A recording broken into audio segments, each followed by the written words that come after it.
In the early 1800s, traveling in America was not enjoyable. There weren't very many roads, and the ones we had were rough. So a lot of our travel was done on rivers if you were lucky enough to live by one. But then a revolutionary idea came up. What if we built our own major pathways for transportation? A 363-mile-long man-made canal was dug that connected New York City to Lake Erie. For reference, that's more than the width of California, more than the width of the United Kingdom, actually. And you have to remember, they didn't have fancy construction equipment like we do today. So it was practically dug by hand, made with simple machines and some dynamite here and there. It took 8 years and more than 9,000 workers to build. But the result, dubbed the Erie Canal, was well worth it. Products could now easily be shipped far away from their place of origin, which broadened the scope of local economies. And Americans now had an easier way to move from the East Coast into the Midwest and beyond.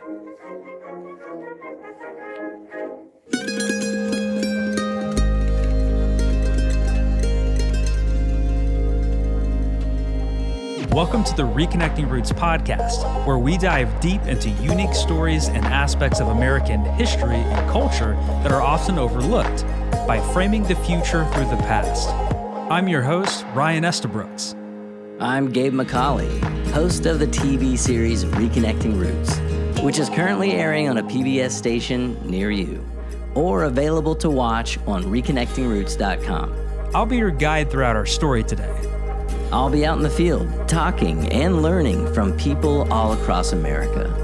And today, we're looking at how innovations in travel changed our country and, well, really the whole world. We'll chat with my good friend, Mickela, from the PBS TV series Bare Feet with Mickela Mallozzi. What I think we are trying to talk about is the access to global cultures influencing each other and almost this disappearance of borders happening today. We'll hear about the golden age of airlines from Anthony Toth and Talaat Captan. In the old days, the journey was the big deal, not the destinations.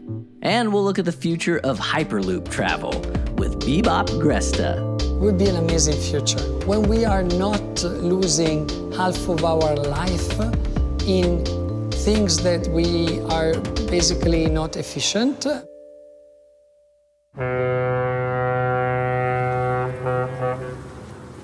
I think it's easy to overlook how much a place can be influenced by travel. There's a reason why so many big cities in America were built on ports or rivers back in the day. People like going to places that are easy to travel to, plain and simple, no matter the method of transportation.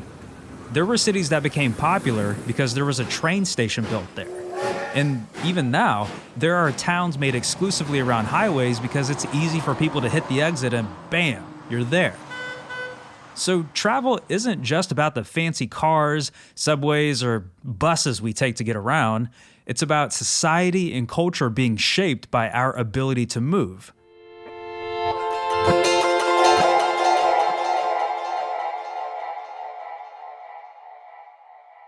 Constructed to perfection and responsibly built for the long haul, Taylor Stitch has taken over 10 years of feedback and is doubling down on their commitment to building the best possible clothing while pledging to limit their environmental impact. From fiber to fabric to factory to end functionality, Taylor Stitch has grown from a need for products without limitations that could handle chopping wood, surf sessions, snagging trout, or simply heading to the office.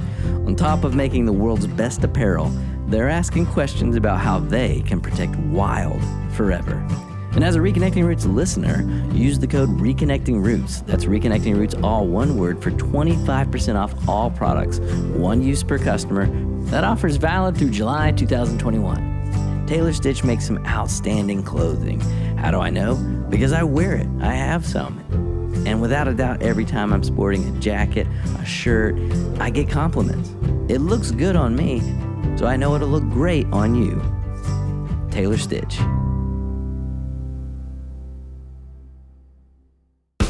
Knock, knock, who's there? It's Muletown. I wake up every morning to two things. One, my lovely bride, and two, a cup of Muletown coffee. It's just good, for goodness sake. Steep, sip, enjoy. Making good coffee has never been easier than with Muletown Coffee's new steeped packs. And whether you're rushing to get kids out the door, traveling abroad, or out hiking the trails, Muletown steep packs are easy to carry, easy to brew, and ready wherever you are. Just add hot water. Visit MuletownCoffee.com to order steep packs today. And as always, have a good one from everyone at Muletown Coffee. Now through July 31st, 2021, customers will get 20% off steeped packs when they use coupon code STEEPITUP. STEEPITUP. All one word, Steep It Up. And if you're wondering out there, is it really that easy? Can I really just go to a website, say I want coffee, and it'll be delivered to my door just whenever I run out? Yeah, it is. I know because I've done it. Muletown Coffee. Good for goodness sake.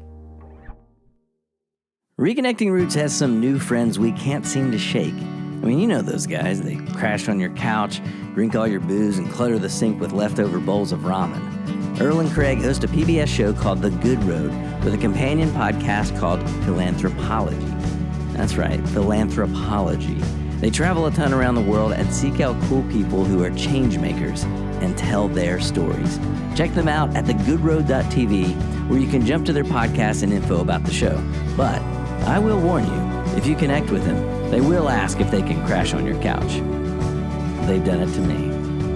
Earl and Craig really have become good friends of ours. They're such fun people with great hearts, and their TV show, The Good Road, and Philanthropology, the podcast, are worth checking out. They're shows about people doing good. We could all stand to see and hear about more of that. The Good Road with Craig and Earl. Check them out.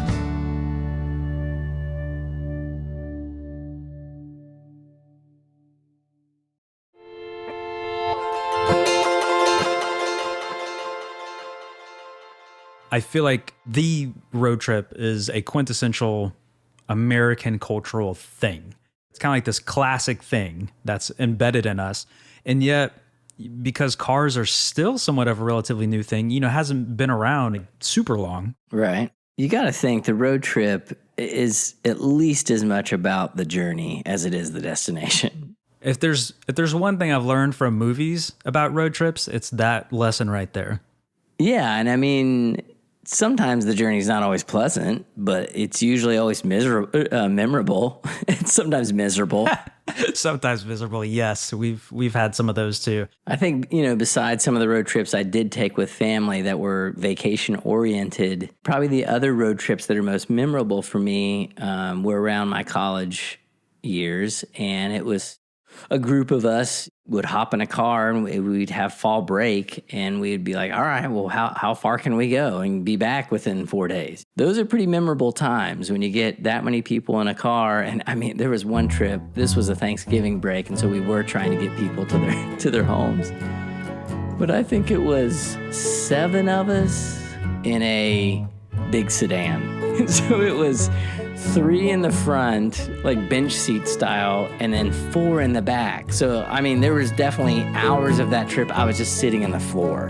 Jeez. It was fun, man. It was good times. You find out real quickly who remembers to put on deodorant, Yeah. who bathes more often than others. You find out those very personal details about your friends pretty quick in a situation like that. You find out how many times you can go through 99 bottles of beer on the wall. Yeah, who has to use the bathroom like every 30 minutes. But man, we had a mission. We got to get these people home. You know, it's Thanksgiving. Yeah, it's like not only just a journey, but a memory. Even if it's not the most comfortable trip, even if people are annoying you, you tend to look back fondly as like, man, that was a moment in time that I'll never forget out on the road.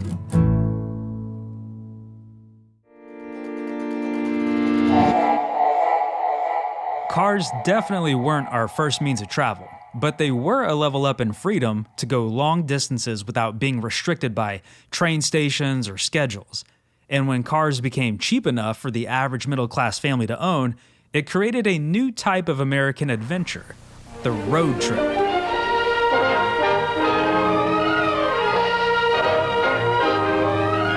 Orlando has long been known as the City Beautiful.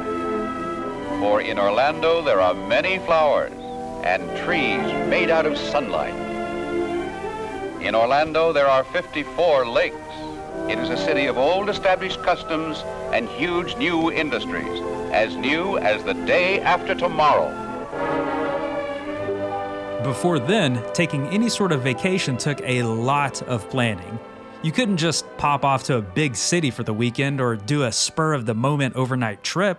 It took so much time, effort, and especially money to make a vacation happen that only wealthy people took them regularly. But at the end of the 1920s, more than 26 million vehicles were on the road thanks to cars being more affordable. Families wanted to take these shiny new toys on adventures across the country because, for many of them, this was the first real chance they had at seeing the rest of America. I mean, just imagine what it was like at that time. You spend your whole life mostly in one city or town. Cumbersome horse carriages or restrictive trains are your only way out, so you don't use them as often as you could. Suddenly, this affordable machine lands in your driveway that lets your family travel whenever you want with just a little bit of gas. As long as there's a road, you can go. And there were about to be a whole lot more roads. Highways were being built left and right in order to connect our states together. Route 66 was a pretty popular one since it was the shortest path from the Midwest to the West Coast. Our interstate system began construction in 1956, which gave us even more options for driving. Even though they make up just under 1% of all American roadways, they're hugely important in connecting our country from coast to coast. Freedom has always been a central tenet of the American spirit. And people could really feel it out on the open road. And soon enough, in the open skies. Swift and safe as birds in flight, the giant planes of American Airways are setting the new pace of man's progress. From the beginning of time, man has been the master of his own journey. He chooses the road by which he goes. He steps ahead or he steps aside. Here's the man who steps ahead, the kind of man who gets things done, who knows where he's going and how to get there. The American Airways way. It wasn't long after the Wright brothers' first flight in 1903 when airlines started flying commercial jets full of passengers around the world. As airline ticket costs came down, more Americans wanted to try out this fancy new way of getting around. In 1944, a little over 4 million passengers had stepped onto a plane. 12 years later, that number grew to 49 million. It's a little hard to imagine now, but many people were more excited about the flight itself than where they were heading to. People would get dressed up like they were going to a gala, and the service on the planes was more luxurious than what we typically see now. It makes me a little jealous, if I'm going to be honest with you. Like, I really wish there was a way to go back in time and experience it for myself. Well, there is a way. Kind of. Ladies and gentlemen, passengers traveling on Continental Airlines Golden Jet service to Honolulu with continuing service to Sydney, Australia should proceed to Gate 50 for immediate boarding. I hear the announcement as I'm in line for a check-in at a Pan Am Airlines desk. I'm surrounded by fancy dresses and 1970s style plaid suits and a lot of luggage with no rollers. What are you wearing, Gabe, you may be asking? Well, I'm wearing a full-on three-piece plaid suit. What else would I be wearing? I mean, I'm not going to miss an opportunity to dress to the nines. One of the Pan Am clerks chats on a rotary phone while another manually punches a boarding pass next to them. No, I'm not dreaming or having a flashback to one of my past lives. I'm at the Pan Am Experience in Hollywood, California. A place that has faithfully and meticulously recreated the flying experience of the 60s and 70s.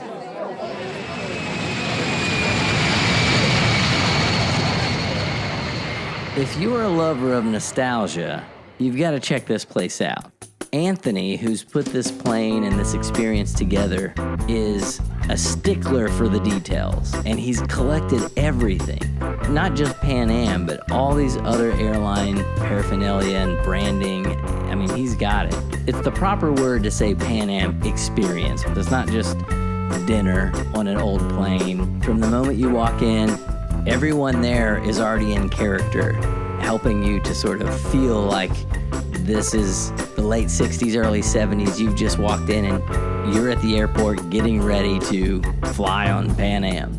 And the stewardesses, they're all in. You can't just have a normal conversation with them about something. They're going to be talking as if they're a stewardess for Pan Am, and they're prepping you to get on the plane. And I mean, it's pretty fun.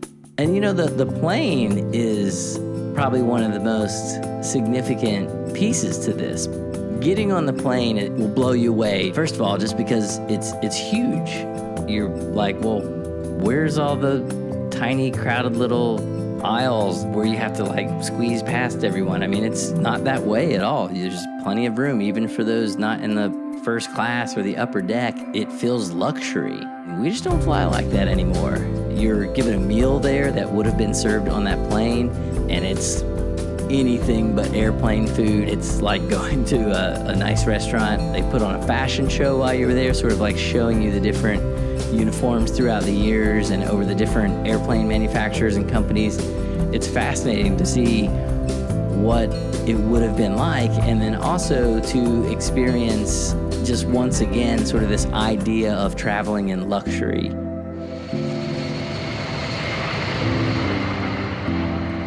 And this whole thing started when Anthony Toth found a vintage airplane body, and he had some friends over to hang out in it. And since Anthony is an expert on what some call the golden age of air travel, he gave insight as to what made that time period so special. It was considered somewhat elitist to get on board an airplane, and you wore your best clothes. I mean, today, you know, flying isn't just for the wealthy. Just about anybody can actually afford to buy an airline ticket from point A to point B. Which is an awesome thing. It is. Affordability is absolutely something that's fantastic about the air transportation system today. But back then, flying was really special. And if I look at the younger generations, when they come on board this airplane, I can't even imagine that you'd walk on an airplane and it would look like this today when you consider airline interiors of today. The passengers that sat here had the exclusive use of this space and the upper deck. Think about the real estate in terms of an airplane today, how fantastic flying back then was. Yeah. Anthony eventually joined forces with Air Hollywood, which is a film studio with airplane-related sets for movies and TV shows, which is why you've seen some of these vintage Pan Am planes pop up in movies like Once Upon a Time in Hollywood. And I got a personal tour of Air Hollywood by the owner, Talaat Captan. He created this studio because he was obsessed with airplanes since he took his first flight as a kid, and told me about how special those trips were compared to today. How have you seen travel change throughout the years? Well, you know, in the old days, we used to say bon voyage. Now we say fly safe, you know, have a safe trip. You know, the journey was the big deal, not the destinations. But right now, it's like people want to get in from A to B, and that's all they care about. If somebody wants to have a really good travel experience, they go on a train, they go on the boat, on a cruise. But having get on the plane right now, it's just like, it's so much stress. It seems like the why we travel is changing just as much as the how. You know, why do you think that is? We travel so much for work on a daily basis. Now it's become just a transportation, just like a car. Our methods of travel drastically changed the way we work and have opened up so many opportunities. Cars made it feasible to live miles away from your job, to the point where it can be easy to take for granted. I've been reminded of this fact several times when my car broke down and turned what once was a 15-minute drive into a 2.5-hour walk. Airports made it easy to travel nationally and internationally for jobs. And for some people, their whole job is traveling. Like Mickela Mallozzi, a fellow TV show host who connects with people all around the world through the common language of dance. People may know me from my series on public television on PBS. It's a series called Bare Feet, where in every destination I learn the dance and music. And what I like to say is I make new friends by dancing with strangers. And that's why people see me as a traveler, but also as a dancer. Across 3 seasons and 30 episodes of her show, Mickela has traveled to over 35 countries. So she knows a thing or two about our modern travel industry. So travel has come a long way. What are some more ways that you've seen it change? Airports are fuller. There are more flights. They say that 1 million people every day are in the air at one time. Did she just say 1 million people are in the air at just about any given time? 1 million people every day are in the air at one time. Wow. You have more non-white people traveling, which is incredible. That is a huge shift in tourism because it has always been, especially for any sort of advertising or targeting for specific airlines and travel products, is geared towards that white Eurocentric traveler. That shift has really changed quite a bit. And so that's been incredible to see too. Now that it's easier to travel the world, it's easier to have a more globalized culture and economy. There's a lot of debate as to whether this is ultimately good or bad for us.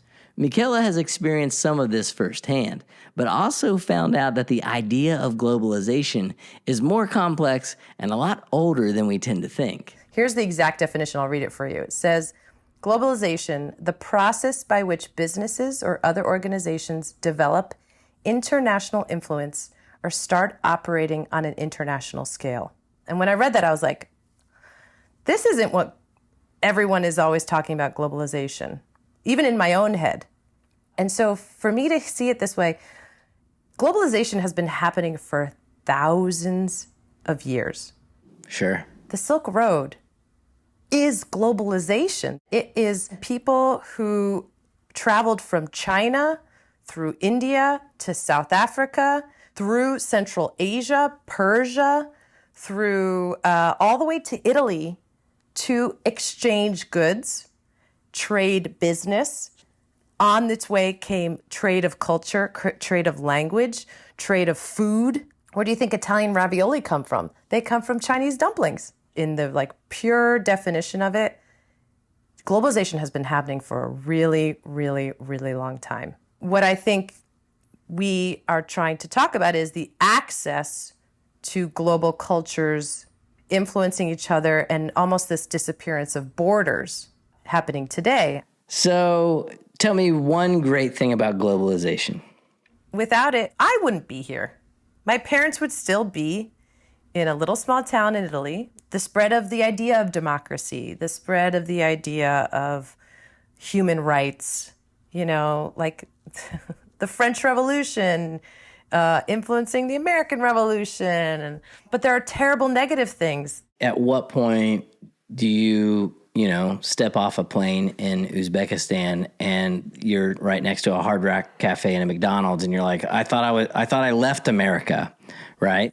Of course, I hate when I am somewhere and I want to get like a beautiful local cup of coffee and there's a Starbucks, and you're like, great, like in Bali or something. You're like, right. What is this? The Balinese coffee is like one of the best coffee in the world. Why would you have a Starbucks here? But that just shows the demand of American culture. So the idea of companies spreading too much and erasing local culture can be an issue. If you're staying at a Marriott in, let's say, Guadalupe Islands, Marriott's making most of that money. If you stay at a bed and breakfast on that property, the money goes back to the local economy. So ideally, you want to spend your money in places where the money goes back to the people that actually live there. How do you think it affects our local communities, just being present within the community, considering that we now travel so often, right? Yeah. I mean, if you have locally owned businesses supporting local communities, people won't want to have to travel further. If there's a local mom and pop little grocer or bakery, then I don't want to drive 20 minutes to Kroger to get the mass-produced bread. Mm-hmm. Right? Right. I wouldn't want to do that. Right. Then these local businesses start opening, and then you're like, well, actually, what if I don't commute so far? Because now there's more to offer to me and my family. Yeah. There's incentive on both ends. There's job opportunity, but then there's also incentive for people to actually put money back into the local economy. Right. And it sort of feeds itself. Yeah. One of the downsides of globalization and easy travel has undoubtedly been the ability for corporations to set up shop wherever they want. It can be a rich get richer situation, where a company has the resources to sustain itself in a smaller community that takes away business from the locally owned stores. Their advertising budgets tend to be bigger, which gives them better brand recognition, which brings in more people who go with what they're more familiar with, instead of taking a chance on a local place. It can turn into a cycle where the local culture is phased out for a more homogenous one. And so, there's a big debate as to what's actually better for communities. Should we prioritize retaining the history of our cities and towns above all else? Or focus on the money and jobs that can come with big corporations spreading their empire? And how does tourism and trying to appeal to out-of-towners fit into all this? We're recording this in the middle of the COVID-19 pandemic, and this debate of global versus local has been put front and center as people have stayed home more. So Gabe, how have you noticed COVID affecting our local cities? Yeah, it's made some interesting changes for sure, specifically within travel. It has definitely made an impact. There's been some real reflection from individuals and noticing like, man, maybe I travel too much. Maybe spending some more time at home with my family, with my local community, thinking more local now. My shopping habits, all the things have changed now that I'm thinking like, well, I don't want to drive all the way to here because of COVID and regulations or whatever. I'm just going to try and do it locally, or I'm going to try and do more at home. I was thinking about, for example, restaurants. You know, I've been enjoying more places here where I live, about 30 minutes outside of Nashville, compared to whenever I would go into the office all the time and eat at some places in Nashville. Sure. Well, now I'm spending that money more on places right outside my own neighborhood, you know? Yeah. And I probably will do it more often now from here on out. I think there's a lot of good local change that has happened as a result of COVID. So I think in that way it's been a good reset and a good travel change. The being invested more in not only your specific family, your specific household, but your local community. And I'm all for understanding a global culture and being able to have opportunities to see and travel the world, because I think it opens people's mindsets, you know, when they understand other cultures. That removes a barrier of fear and things like that. But man, there is so much to be said to just invest in your local community. And I'm looking forward to that change sticking. There's a balance, I feel like. I don't know quite what it looks like or where those lines are, but there's a good balance and engagement of the neighborhoods that you live in, and still putting things out into the world and connecting with people all over the world. Balancing the needs of local communities while utilizing their freedom of travel will only get more complicated from here on out as new methods of transportation are thrown into the mix. High-speed rail is what happens when a train chugs a six-pack of Monster energy drinks and blasts out of the station. They can move at speeds of up to 220 miles per hour, which is more than 3 times faster than regular passenger trains.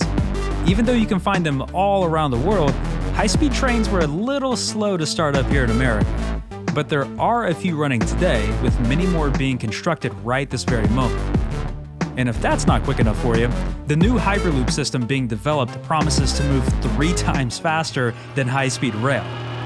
Imagine to take a capsule like this. Yeah. You take out the air from the tube so there's no resistance. That's Bibop Gresta, chairman of Hyperloop Transportation Technologies. He gave me a tour of their facility so I could better understand their vision of a Hyperloop future. Now you can move the capsule from point A to point B at almost the speed of sound using a tiny fraction of the energy. So what would normally be a 6-hour trip in the car would only take about 45 minutes with Hyperloop. That's a lot of time we could all be saving in our commutes. And that's a big reason why they're trying to make Hyperloop a reality. It would be an amazing future when we are not losing half of our life in things that we are basically not efficient. We can unleash our creativity. You know, imagine when you have now 4 hours available back to you, what you can do. Something we don't think about very often that Bibop pointed out is that a lot of our relationships are based on location, both professionally and romantically. Think about it. I'm single. If she is living in the other side of LA, I'm not gonna date her. We are choosing who to love based on traffic. So naturally, if you're able to get to the other side of LA in just a few minutes, that opens up your options when it comes to meeting people. That makes total sense. And like we've mentioned, it's the same for where we choose to work and where we build our cities. There's a reason why so many people live within a 30-minute drive of a big city. That's a pretty common threshold for a comfortable daily commute. And if we can move across the land 6 times faster than normal, that could really change where we build our cities and even how we build them. Imagine to create a new city between Los Angeles and San Francisco that is completely sustainable. It doesn't have all this mess of cars around, but it's completely fully integrated with an Hyperloop system. And now you're 10 minutes from San Francisco and 10 minutes from Los Angeles, but you're in an environment that it doesn't endanger your family and doesn't pollute, so you respect your planet. You're completely silent. You can create a complete new concept of infrastructure.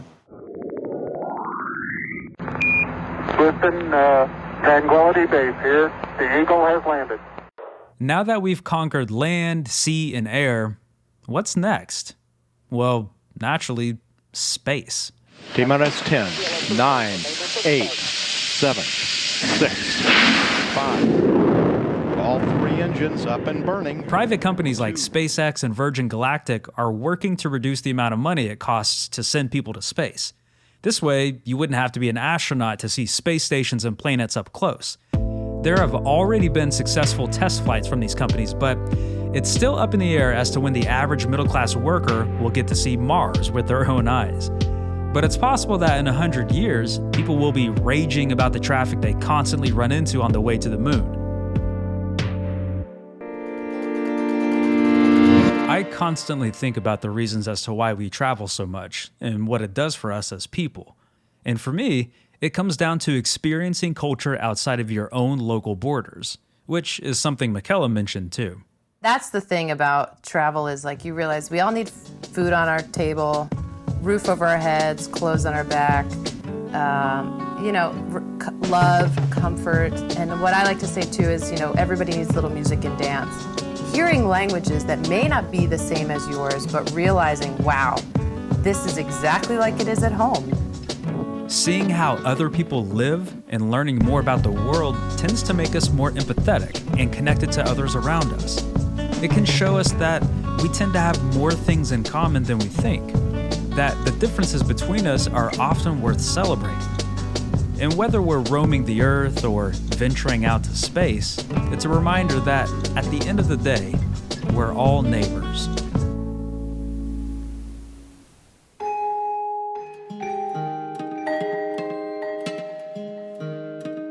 We want to thank all of our lovely guests who are on our show today. We appreciate you taking the time to chat about all things travel. Huge thanks to Mickela Mallozzi. You can keep up with Mickela and watch our TV series Bare Feet on travelbarefeet.com or at a local PBS station near you. Thanks to Anthony Toth from the Pan Am Experience and Talaat Captan at Air Hollywood. You can keep up with them at panamexperience.com and airhollywood.com. And if you ever get a chance, I highly recommend you take one of their tours. It's pretty awesome. Thank you, Bibop Gresta, for sharing your passion and insight about Hyperloop. Keep up with their progress at HyperloopTT.com. We'll include links in the show notes to all of these places for easy access. You can watch the Reconnecting Roots TV series on your local public television station, on the PBS app, or stream it on our website. Feel free to rate us or leave a comment on Apple Podcasts, or wherever you get your podcasts, so we can keep the conversation going. You can also listen to the Reconnecting Roots album, where Fire Kid and Manny McCauley reimagine iconic songs with a modern twist, each song related to a topic on the show. So check it out on Spotify, Apple Music, and other popular streaming services. And now, here's their performance of their travel-related song, Wayfaring Stranger.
Jordan, I'm only going back home.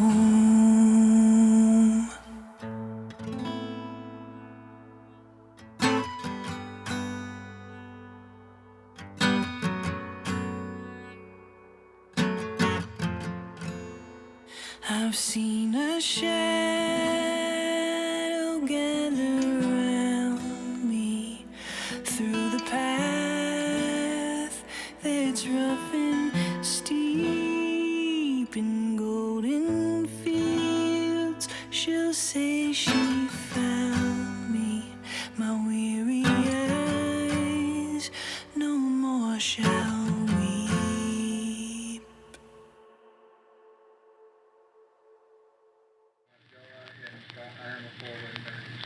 I'm a poor wayfaring stranger.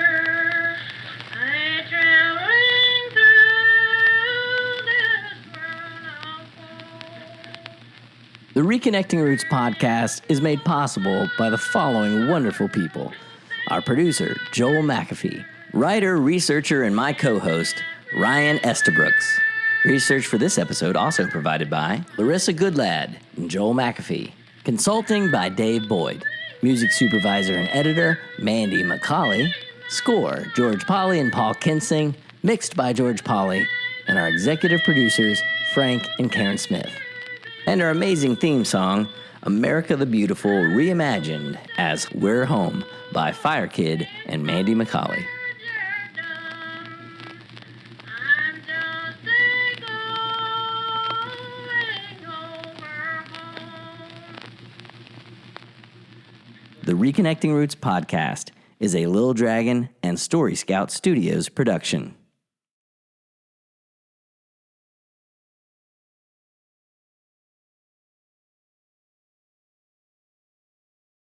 I like to dance, baby.